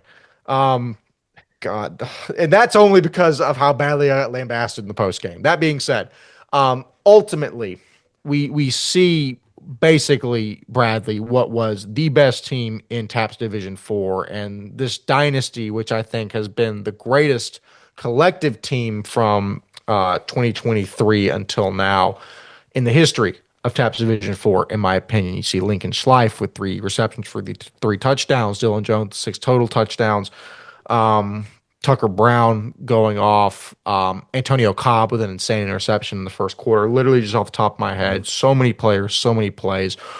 Actually, I take that back. B, I'm gonna make a pivot and I guess enact some cruel and unusual punishment since this was your team that was on the receiving end of the loss from from Dallas First Baptist from the sidelines because you weren't covering this game because you were cheering in this game. What was your takeaway from this contest from the sidelines? Um, you know what? Going into this game, I had heard it was going to be an easy game. And many other things from the fellow Brazos Christian football team. And I was, you know what? And y'all can maybe agree with me on this, or even say that I was for sure saying this before our game, that I had very little hope is probably not a great way of putting it. You did. I'll give that to you. I can't believe you're Um, admitting this, by the way. I can't believe you're like, yeah, I just There's no chance. Oh, yeah. I mean, we played them last year, and I was like, you know what? If it can be a better game than last year, hands off to them. Like, truly, I was like, okay, you know what? FA, they are known for being this dynasty. They obviously won last year. And so going into this game, I didn't have much faith in us. But you know what? We played way better than I expected. Hudson Jacobus had a outstanding game. And honestly, this whole senior class really had a great game for Brazos Christian. I'm trying to think, Reed Jackson, number 33. He was kind of one of those kids who had a great season last year and kind of, I don't know if it was more we were throwing the ball more or really what it was, but he had a breakthrough game, really. There was multiple times where I'm standing on the far end and I see Reed Jackson running right across my face. And you know what? FBA really had it at the end of the game. But it was a fun game getting to cheer my last game. But you know what? I knew deep down inside Brazos Christian didn't really have what it had to get it done. So. Yeah, I do want to hit off. By the way, it's so crazy. I need to I verified this at state. Walker, it's Brazos, correct? The O is soft. Okay, good. Yes. I'm just making sure. I've never heard and you said a lot of people from Brazos Yeah. Christian say Brazos Christian. Yes. That's insane. I truly feel like I'm being gaslit when I heard that, but I'm going to continue to say it my way. You can continue to say it your way. Someone is right.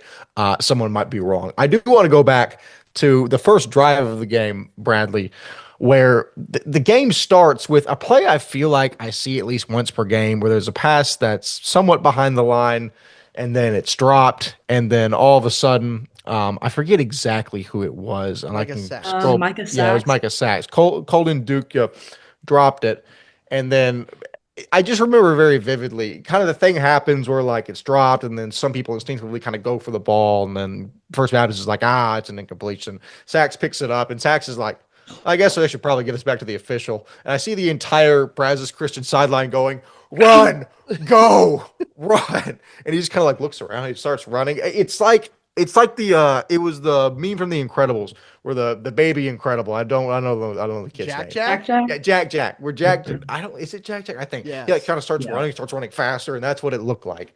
Oh no, That are you be talking about Flash? Like Flash. Yeah, the no, fast one. Dash? Dash, Dash. dash, It is Dash. Dash. dash. It's been a while.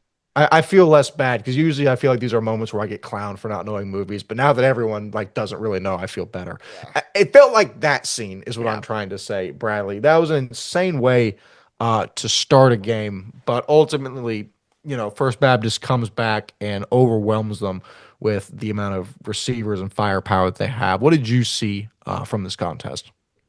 Yeah, I mean, honestly, on that first play, I didn't even see what happened because I had an awkward angle of it. So I thought it was just an incompletion. And then when I saw Sachs running back with that, I was like, well, what just happened? And then I remember Ryan told me on the walkie-talkies that we had, he was like, that's a fumble return for a touchdown. And I feel like everyone was like in shock, I think that's the best way to put it. Yeah. Because Yeah, that was I the only mean, sliver of hope I had.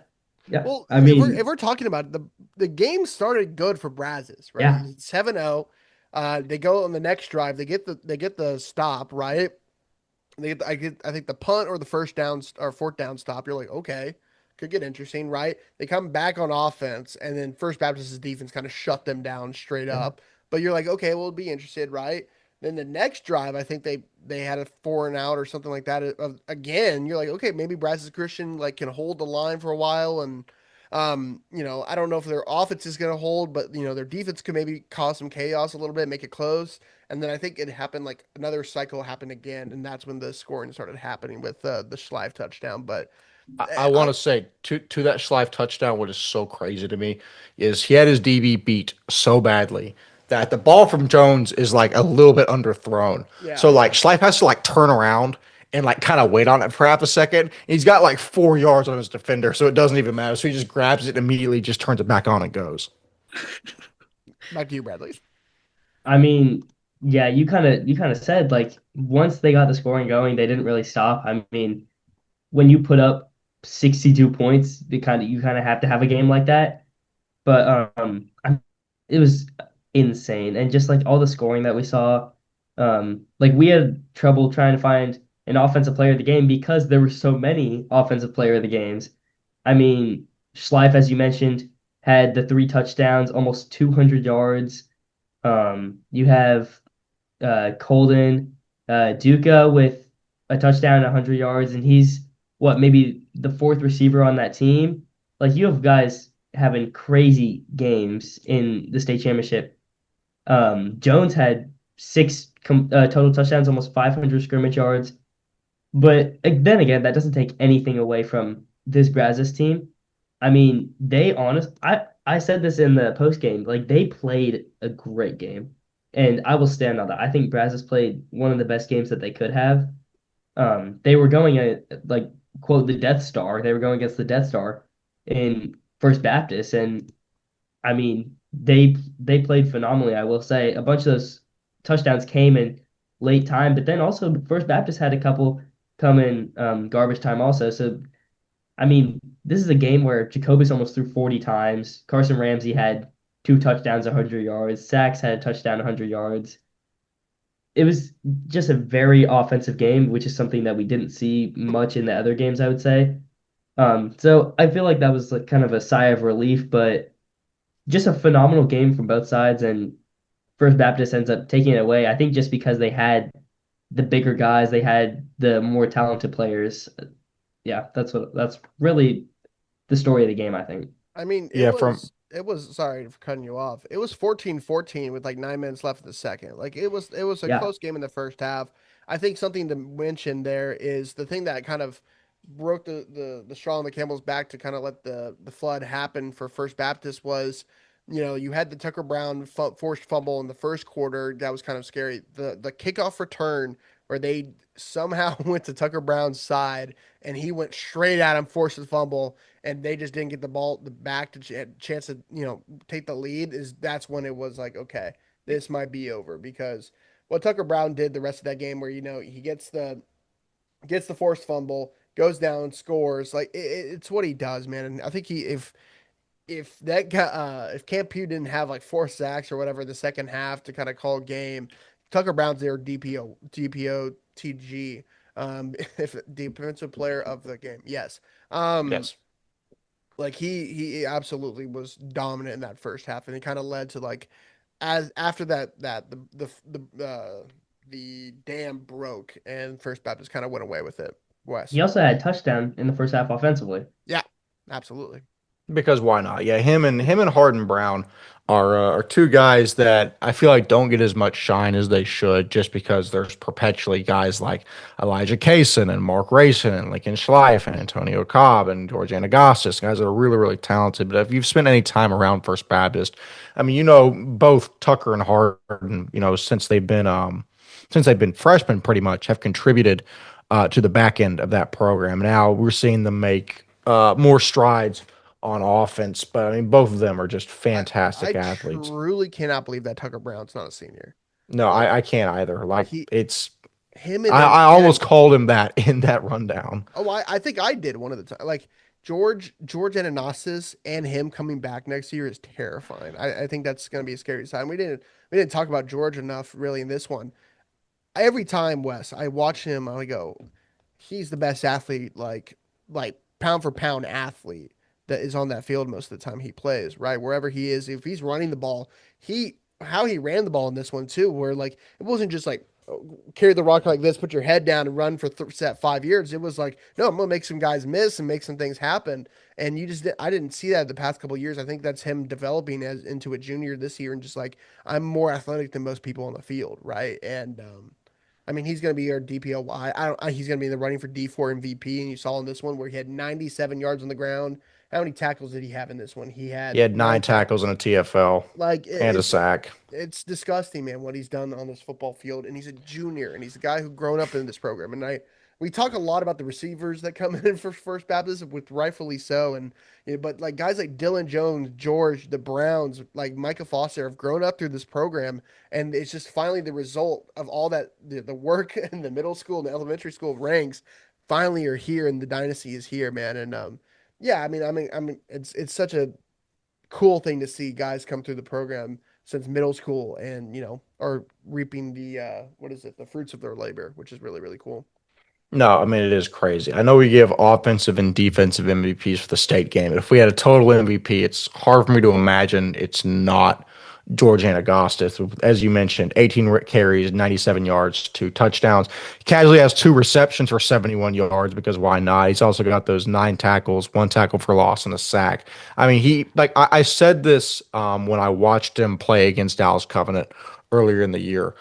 I do think he is the best linebacker I've watched since Palmer Nix. Now, I watched Cam Pettijohn several times since then, and Cam Pettijohn, as physically impressive as Palmer Nix was, Cam Pettijohn is even more so. So I'm going to put Cam Pettijohn in like demigod category. George Anagostis is the best human linebacker I've seen in a long, long, long time. I mean, seriously, like I know there's some guys we talk about a lot. George Anagostis is getting to that point. He deserves every second of it. That dude is a bona fide Saturday player, and regardless of what level he goes to, I can see him being a 4-year contributor at a very, very high level. That dude is about that action boss. So, all that being said, Bradley, I thought I saw you poking your hand up. Maybe you're just agreeing with something. Anything else you had regarding this contest?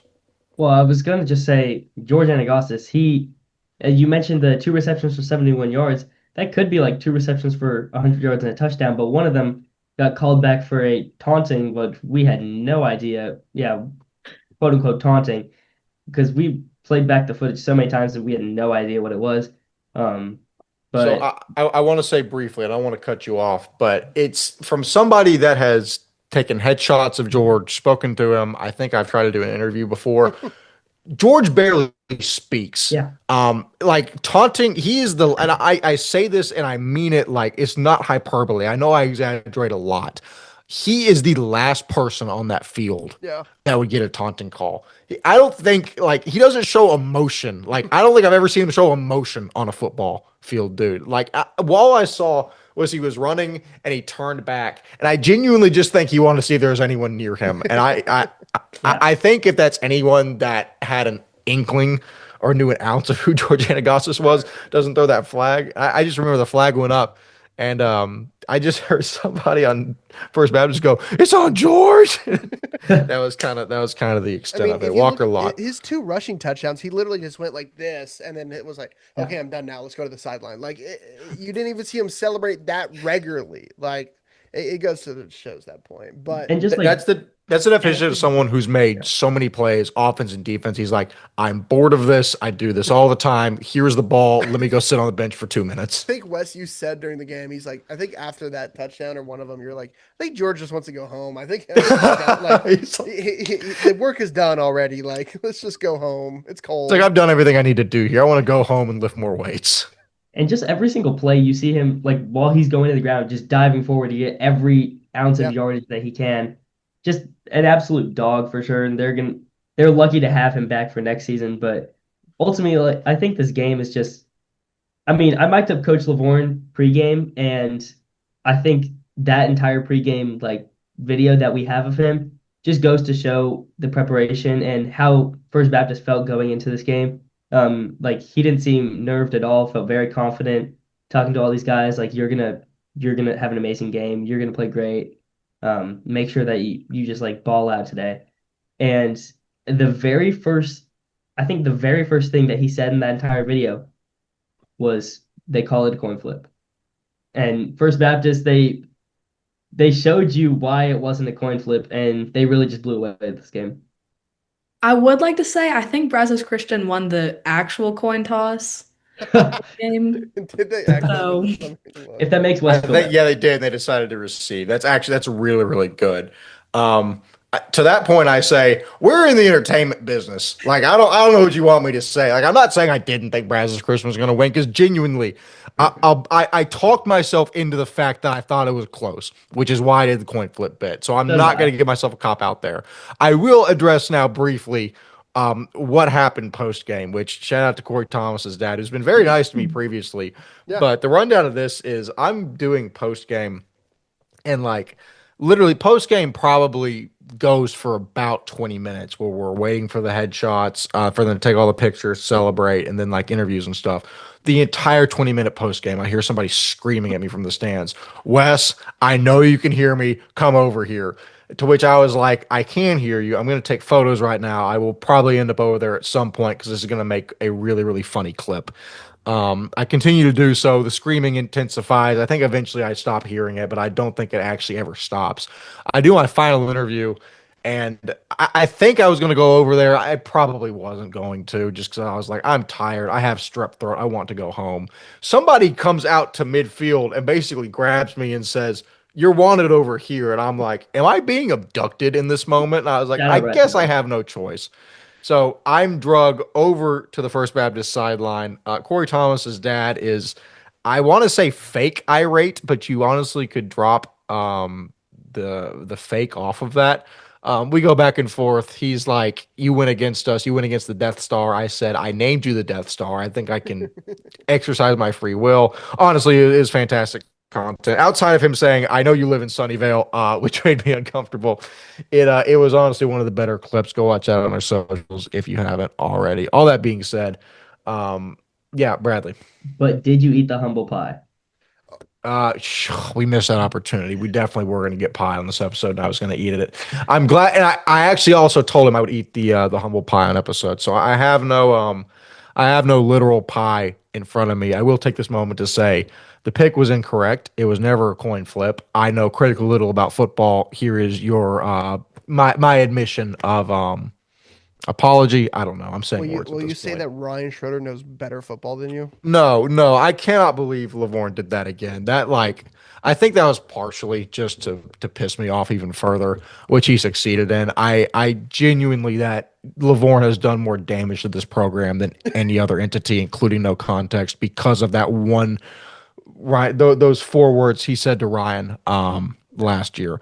Hey, y'all, it's Ryan. I know I'm not on the episode, but we had to hit this really heartfelt story that it happened to First Baptist. Really just makes you understand that this is more than football. So I wanted to go on here and kind of shout this out real quick. Joseph Martinez, the senior outside linebacker at First Baptist, incredible story. Basically, from what I could gather from his dad, who sent me some stuff, as well as the real-time information we got at the state championship games, Joseph went down on the first play of the year this year. And obviously in your senior season, that's just a hard way to go out off the rip.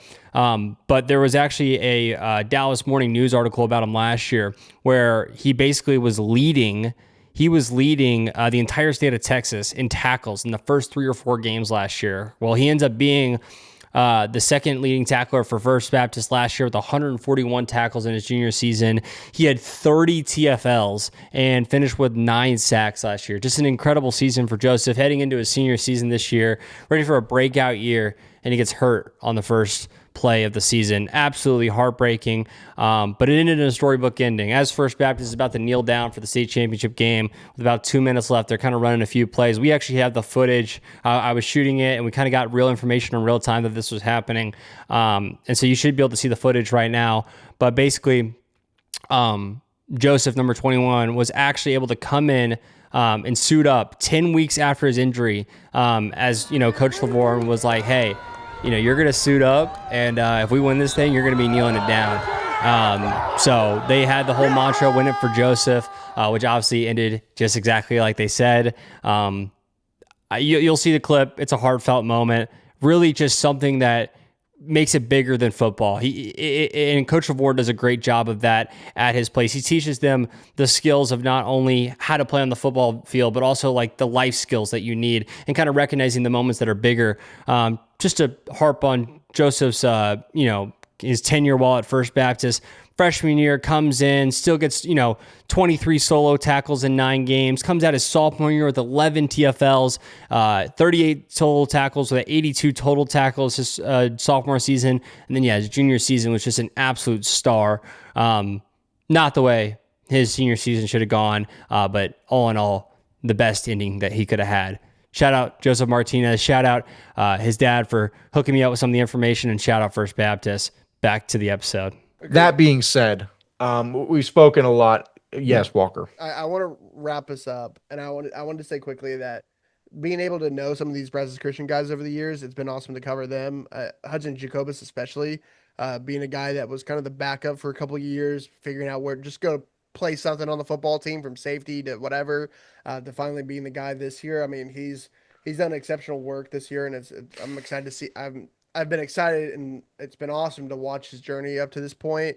I mean, a guy who was literally his ankle, you could tell it was hurting him in this one, and he do it like I think he said in his KBTX interview, I believe, basically saying like my offensive linemen have done everything for me, and they're playing banged up. Why couldn't I? And I'm not going to leave it. I'm not going to leave the field for them. And I think that's a testament to his character, and that's going to go a long way for this kid. Um, Yeah, he so was still limping on Monday. Oh, I bet. Yeah. So it's a testament to him, Micah Sachs, those guys, Grant Boheim, the senior class that are been really, really cool this year, and done a lot for this program. And we talked a lot last year about, oh, the senior class that they had last year is so good. And it absolutely was. It's going to be hard to replace them. I mean, Jacobus and these guys really did a lot to replace those guys. And it's a testament to them. And they're going to be going down to some of the best to ever do it at Brazos Christian. I want a testament to them because they're 9-7-9 until it dies. So, heck of a season for those guys, and I'm proud of them and representing the Bryan area really dang well for both sides. I'm excited to see how they do. Brazos Christian they replace a lot, but you bring back Reed Jackson, Slayton Caffey, Clark Palomo, the some of the sophomores freshmen starting as well. Like it's gonna be really cool to see them next year in Division Three. I think they have a bright future ahead of them. Who's the gunslinger is going to be the question, of course. I'm glad they're in the South as opposed to the North in Yes, D3. absolutely. They have some time to adjust. The Holy Cross game next year is going to be interesting. I think they can compete absolutely in a lot of those Division Three games. I think they're going to be a top five team in Division Three next year if you really think about it, especially in the South where they can kind of take their licks being in a bigger conference and still overcome it. But yeah, the question mark is going to be the quarterback. Who's going to take the reins from Hudson? But I think Carson Ramsey might, if he can learn football, and he's learning on the fly, man. If he can learn the game of football, he's going to be one of the best players in Division Three next year, truly. And I'm excited to see that grow. Reed Jackson returns and all the above. I'm really excited to see Brad's Christian. On the flip side, First Baptist is now alone with Brazos Christian gone. Central Texas, I think, goes down, and I think the dynasty runs for another 2 years. It's just going to be who's throwing them the football and who's going to catch it because Dylan Jones is gone. They're going to get another guy in. Is it a guy in the program? Is it a guy like Hunter McCoy who comes in for 1 year? That's going to be the question. But you bring back senior George, you bring back senior Lincoln Shife, Colton Duikia, Tucker Brown, Antonio Cobb is a sophomore. By the way, he's the only. There's three names on the All-State teams that made freshmen. It is Zach Williams from Bishop Lynch, who made first team All-State. Isaiah Mills from Regents, who made first team All-State in offense. Shout out to him. And Antonio Cobb, who made All-State on both sides of the ball in Division 4. So a guy to watch there. But they have some guys coming back. They're going to be good.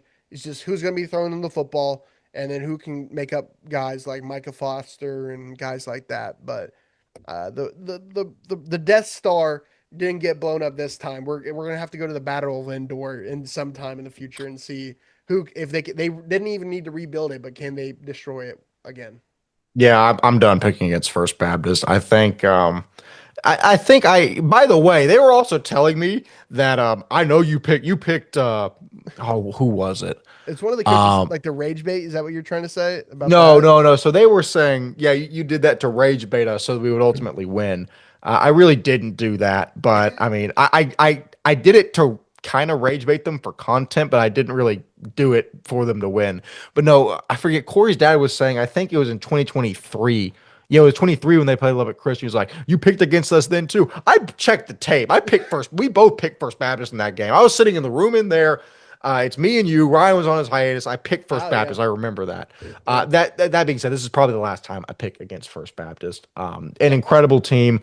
We talk about dynasties ebbing and flowing and dying out. I don't see a path for that to happen in the near future. But also, I think Brazos Christian might find themselves in a better spot going forward, moving up a division because First Baptist is better than every team in that division, maybe except for Dallas Christian and Lubbock Christian. Very, very intriguing spot for both squads. But gentlemen and lady, that is the final game that we have to cover for the TXPS 2025 season. What a ride it has been.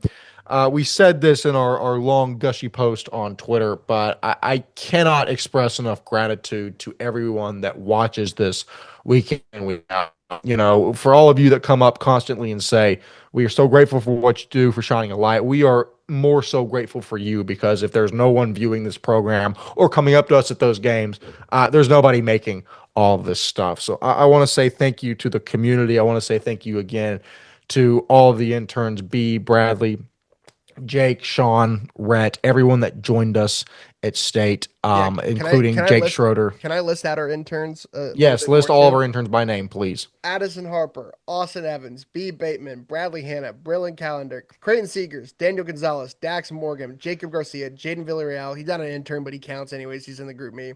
Luke Swick, Noah Villarreal, Rhett Terrell, Sean O'Reilly, Whitney Lager, and Lauren Holloway.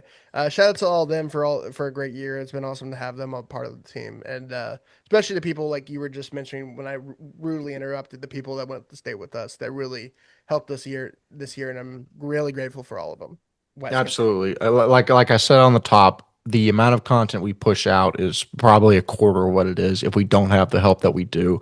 We're incredibly grateful for it. So that being said, B. Bateman, I'm going to turn to you first for final comments. Thank you so much for coming on. Your expertise and your analysis, not only in D4, but in Texas private school as a whole, propelled our coverage tremendously, not just on this episode, but the entire year. Any final comments as we close out the 2025 season? You know what? It's been awesome. Seeing Waverly do it last year, I was like, I think this might be the coolest thing I've ever seen. So just being able to join has been like a phenomenal experience. So. Fantastic. Bradley, Hanna, same question to you as we move and we close the chapter on 2025.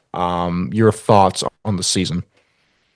Yeah, I mean, this season was great. I mean, getting to cover with Eagles on the Air at Fort Bend or here at TXPS, I've covered so many games over the past 4 years now. And just the entire experience has been great. Both state trips, either this year or last year. It's just been a load of fun. I love watching football, and it's fun to get to break it down with some people, make some picks, make some wrong picks, but get flamed for it, and then that's also part of the fun. I really appreciate the opportunity that we have here and just the experience that we get to have covering private school football. I mean, I was talking to Rhett, and I think that honestly, this might be my favorite season out of all 4 years. And we won state my freshman year, so that's definitely saying something. But I mean, it's been fun getting to cover so many great games. I would say my last game that I announced was probably one of the best games that I've ever watched. Fort Bend ended up going down to Brownsville, but like honestly, it was a really entertaining game. Went down to the wire, definitely just like a roller coaster of a game. But then you go to Second Baptist LSA, all 4 state games, just a load of fun, and yeah, just love hanging out with the guys and watching football. Absolutely. And that, I think, is what State Weekend boils down to, is hanging out with our friends, watching football, and talking shop. And there was a lot of that was done. Again, cannot thank both of you enough for your contributions, as well as to all of our interns and student analysts at large. Thank you, thank you, thank you. With that being said, as always, I have been a quarter of your hosting crew, Wes Tolleson. Walker Lott, B. Bateman, and Bradley Hanna have fantastically been themselves. We will see you in the next episode. See you later.